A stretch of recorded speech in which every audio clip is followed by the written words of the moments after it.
رسول اللہ صلی اللہ علیہ وسلم نے فرمایا، جنت میں ایسے بالا خانے ہیں جن کا بیرونی حصہ اندر سے اور اندرونی حصہ باہر سے نظر آئے گا۔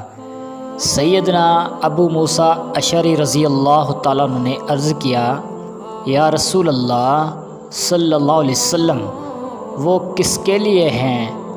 آپ صلی اللہ علیہ وسلم نے فرمایا، جو اچھی بات کرے اور مسکینوں کو کھانا کھلائے اور یہ رات کے وقت قیام کرتا تھا جب لوگ سو رہے ہوتے۔